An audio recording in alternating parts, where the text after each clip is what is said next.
A secret, ukitaka kufanya hedging, tafuta market yenye payout ni kubwa kuliko stake. Kama una stake na $1, payout yako inafaa kuwa more than $1. Ikwe 1.2, 1.5 ama $2. Juu una trade two contracts at the same time so una risk $1 hii side, una risk another $1 hii side. So hii ikipiga loss, then hii ikuje ikupe payout ya 1.5, isharudisha $1 yako yenye umelose hapa, na imekuja na profit ya 0.05.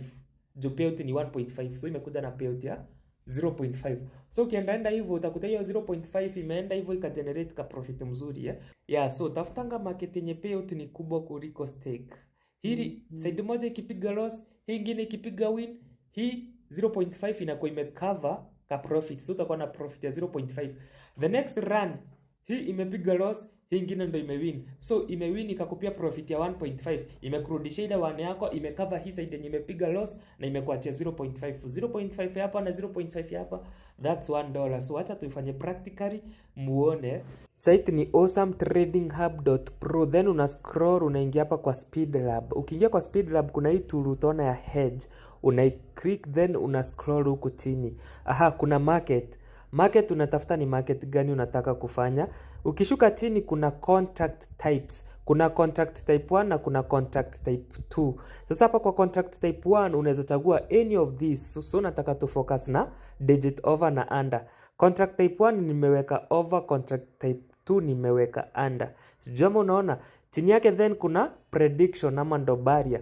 Prediction ya kwanza iko sawa ni 5, ya pili inafaa ikuwe 4. So na trade over 5 na under 4 at the same time. Ukishuka huku chini kuna stake, hata tu risk $10 Ukimaliza scroll chini kabisa until hii kitu ya orange itokee juu, hiyo ndo unafinya run. Then ukishaifinya run kuna hiyo arrow unaifinya, inakupeleka huku kwa transaction. Nice one.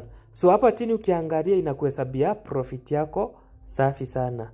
So far tuko 23, 28. So ukiona umefikisha profit unataka, unaguza hiyo red button, una stop. Nisha stop.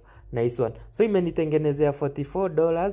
To scroll huku chini kwa run ya kwanza niwaelezee vizuri Run ya kwanza iliingia na over, run ya pili iliingia na under. Si mnaona hizo arrow venye zimepoint. Hii ya kwanza ilikuwa na under 4, ingine over 5.